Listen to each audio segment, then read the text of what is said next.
Right 1 second sir. Hema గారు join అయ్యారు మనతో పాటు, ఆమ్ ఆద్మీ పార్టీ తెలంగాణ రాష్ట్ర కన్వీనర్. హేమ గారు గుడ్ మార్నింగ్. హేమ గారు వినిపిస్తుందా? గుడ్ మార్నింగ్ అండి. హేమ గారు వినిపిస్తుందా? వినిపిస్తుంది. నమస్తే. ఒక ఒక దేశ యువత గొంతు నొక్కేశారు కేజ్రీవాల్. ఒక సామాన్యుడు గొంతు నొక్కేశారు. సో ఒక సామాన్యుడు గొంతు నొక్కేస్తే మీకు వచ్చేటువంటి లాభం ఏంటి? సామాన్యుడి కోసం ఆమ్ ఆద్మీ పార్టీలోనే ఉంది ఆ పేరు, ఆమ్ ఆద్మీ కోసమే పనిచేసినటువంటి రాఘవ్ చెద్దాకి మైక్ ఇవ్వద్దంటూ ఆయన గొంతు నొక్కేస్తున్నారు. బట్ అదొక ప్రవహించే నది అని చెప్పేసి ఆయనే అంటున్నారు. ఎందుకు ఆయన గొంతు నొక్కాల్సి వచ్చింది? సామాన్యుడి కోసం మాట్లాడితే పార్టీలు వేటేస్తాయా? ఎవరు నొక్కారు అంటున్నారు? నాకు అర్థం కాలేదు మీరు చెప్పే పాయింట్. రాఘవ్ చెద్దాని రాజ్యసభలో డిప్యూటీ ఫ్లోర్ లీడర్గా ఉన్నారు. ఆయనకు మైక్ ఇవ్వద్దని చెప్పేసి ఆమ్ ఆద్మీ పార్టీ ఒక లేఖ రిలీజ్ చేసింది, ఒక లేఖ రాసింది స్పీకర్కి. సో ఆయనను అడ్డుకోవాల్సినటువంటి అవసరం ఏమొచ్చింది కేజ్రీవాల్కి? డిప్యూటీ లీడర్ డిప్యూటీ లీడర్గా తీసేశారు. ఇంటర్నల్ గా ఏమైనా ప్రాబ్లం ఉన్నది అని చెప్పేసి అనుకున్నప్పుడు అలా చేసున్నారేమో. కానీ ఇది ఏంటిది మాట్లాడొద్దు అని చెప్పేసి ఆ టైప్ లో అయితే ఉండదు. మీరేమైనా చూసారా? ఆ విధంగా పంపించారు, గొంతు నొక్కుతున్నాము మీరు మాట్లాడొద్దు అని చెప్పేసి, ఆయన గొంతు నొక్కుతున్నారు అని చెప్పేసి అనే దానికైతే ఆధారాలు ఎక్కడ లేవు. సో ఇంటర్నల్ గా ఏదైనా ప్రాబ్లం ఉన్నదో, ఇంటర్నల్ గా ఏదైనా ఉండి దాంట్లో చెప్పొచ్చు, కానీ ప్రజల సమస్యల మీద మాట్లాడొద్దు అని చెప్పేసి ఎప్పుడు ఆమ్ ఆద్మీ పార్టీ ఆ విధంగా వచ్చేసి ఎవరికి చెప్పదు. మా పార్టీలో ప్రతి ఒక్కరికి అవకాశం ఉంటది. పార్టీలో ఖచ్చితంగా ప్రజల కోసం పోరాడాలి అనే దాంట్లోనే మాకు ఎప్పుడు చెప్తూనే ఉంటారు.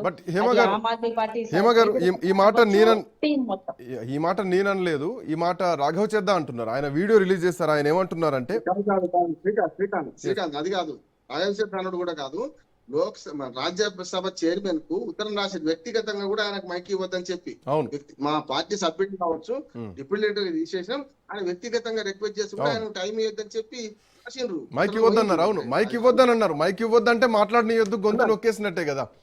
సో అదే దట్టు ఆయన ఒక సామాన్యుడి కోసం మాట్లాడుతున్నారు.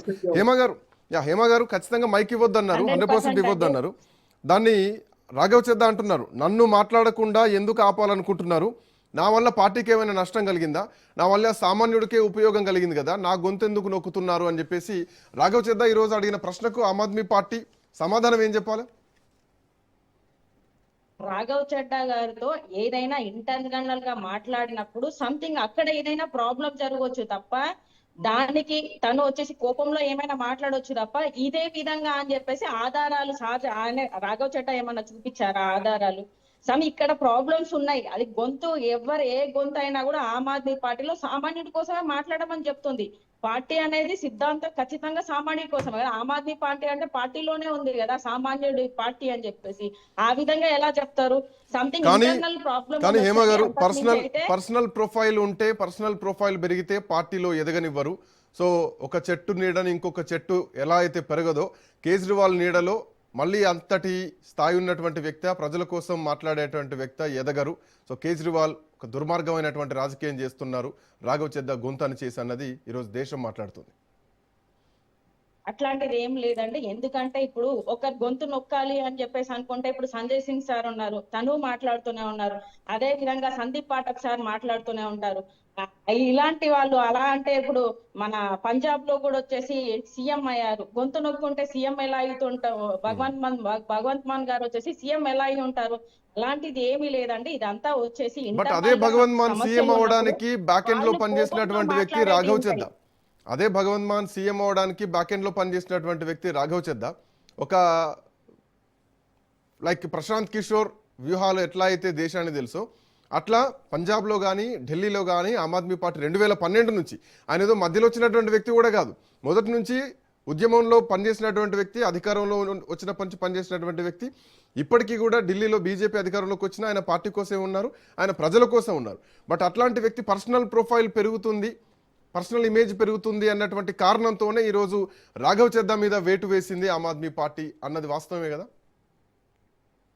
అట్లాంటిది ఏమీ లేదండి. ఇంటర్నల్ గా పర్సనల్ ప్రాబ్లమ్స్ లలో మాట్లాడుకున్నప్పుడు జరిగిన విషయాలు ఉండొచ్చు తప్ప జనాల కోసం ఎవరు మాట్లాడొద్దు, లేదు సార్కు కేజ్రీవాల్ సార్కి ఏదో ప్రాబ్లం అవుతుంది అని చెప్పేసి అలా ఏది ఉండదండి. అది వచ్చేసి పర్సనల్ గా ఉంటది తప్ప అలా అయితే ఆమ్ ఆద్మీ పార్టీలో నేను వచ్చి 3 సంవత్సరాలు అవుతుంది. ఇక్కడ నేను వచ్చేసి డైరెక్ట్ గా ఉమెన్ వింగ్ ప్రెసిడెంట్ గా చేశాను 3 ఇయర్స్ బ్యాక్ నుంచి. ఇప్పుడు ఒక 2 నెలలుగా వచ్చేసి స్టేట్ కన్వీనర్ గా ఉన్నాను. ఎందుకంటే నేను పని చేస్తున్నాను కాబట్టే కదా నాకు అవకాశం ఇచ్చింది. ఇక పని చేసే ఎవరికైనా అవకాశం ఇస్తుంది ఖచ్చితంగా. అంతకు మించి వచ్చేసి పర్సనల్ గర్జ్ తోని ఎవరు చెయ్యరు.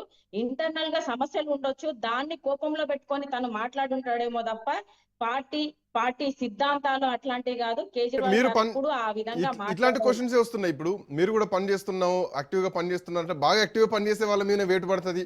సో ఎక్కువ మాట్లాడితే మా మీద వేటు పడదేమో అని చెప్పేసి చాలా మంది అంటారు. ఎందుకంటే ఎక్కువ మాట్లాడితే మా మీద టార్గెట్ చేస్తారని రాజకీయాల్లో ఇది కామన్ గా ఉంటుంది. సో అతి మాట్లాడారు, ప్రజల కోసం మాట్లాడారు, దట్టు సభల్లో మాట్లాడారు కాబట్టి ఈ రోజు రాఘవ చెద్దాం మీద వేటు పడ్డది. మేము కూడా ఎక్కువ మాట్లాడతా అంటే ఎక్కువ మాట్లాడితేనే ప్రాబ్లం వస్తుంది పొలిటికల్ గా. ఎక్కువగా మాట్లాడడం కదా సార్, ప్రజల కోసం మాట్లాడేటప్పుడు ఇప్పటిదాకా అయితే మాకు ఎలాంటి కండిషన్స్ పెట్టాలి. ప్రజల కోసం మాట్లాడండి తప్ప దాన్ని పర్సనల్ గా ఎవరిని కానీ, మా పార్టీ సిద్ధాంతాలు అలానే ఉంటాయి. వాళ్ళు ముందు మాకు పోస్టులు ఇచ్చేటప్పుడు కూడా ఒకటి చెప్తారు, ఎవరి గురించి కానీ పర్సనల్ దాంట్లో మాట్లాడొద్దు, మీరు పబ్లిక్ కోసం మాట్లాడండి, పబ్లిక్ సమస్యల మీద పోరాడండి తప్ప ఎప్పుడు గానీ పర్సనల్ ఎవరి లైఫ్ లో గానీ, అది ఎంత పెద్ద లీడర్ అయినా గానీ ఎవరున్నా గానీ పర్సనల్ దాంట్లో పోవద్దు అనే చెప్తారు తప్ప ఈ రోజు వరకు కూడా మీరు ఈ విధంగా చెయ్యండి, మీరు పర్సనల్ గా ఎదగొద్దు అట్లేం మేము పని చేస్తున్నామంటే నేను పర్సనల్ కూడా ఎదుగుతున్నట్టే కదా సార్. ఇప్పుడు నేను పని చేసి నలుగురిలో వస్తున్నాను అంటే నేను పర్సనల్ కూడా ఎదుగుతున్నట్టే, నా లీడర్షిప్ కూడా ఎదుగుతున్నట్టే. సేమ్ అందరికీ అలా అవకాశం ఉంటది ఖచ్చితంగా. ఇప్పుడు ఆతిషి మేడం కి వచ్చేసి వాళ్ళు సీఎం గా ఇచ్చారు అంటే తనకి ఆ కేపబిలిటీ ఉంది, తను పని చేసింది కాబట్టి ఇచ్చి ఉంటారు. అదే విధంగా అతిషిని సీఎం చేసిన పవర్స్ ఆమె చేతుల్లో ఉండకపోయేది, మళ్ళీ పైనుంచే నడిచేది. ఇది కూడా తెలిసిన సత్యమే. పక్కన కుర్చీ వేశారు. మనం కూర్చొని ఏదైనా మాట్లాడు సార్, ఇంటర్నల్ గా కూర్చొని మాట్లాడినప్పుడే తెలుస్తుంది. ఇంటర్నల్ సమస్యలు అనేవి వాళ్ళకి మాత్రమే తెలుస్తుంది. బట్ పాయింట్ ఏంటంటే హేమ గారు, ఎందుకు ఇంటర్నల్ గా ఏదో అయ్యుండొచ్చు అని మీరు అంటున్నారు, ఇంటర్నల్ గా ఏదో అయ్యుండొచ్చు అని మీరు అంటున్నారు. మిమ్మల్ని ఎందుకు అడగాల్సి వస్తుందంటే మీరు పార్టీ తరఫున ఈ రోజజు ప్రాతినిధ్యం వహిస్తూ మాట్లాడుతున్నారు కాబట్టి. ఇంటర్నల్ గా ఉంటే రాఘవ్ చెద్దాను ఎందుకు పిలిపించి మాట్లాడలేదు, రాఘవ చెద్దా మీద పార్టీకి వ్యతిరేక కార్యకలాపాలు చేస్తున్నారని చెప్పేసి షోకాజ్ నోటీస్ ఎందుకు ఇవ్వలేదు, పార్టీ నుంచి ఎందుకు సస్పెండ్ చేయలేదు, ఒక నిండు సభలో ప్రజల కోసం మాట్లాడేది.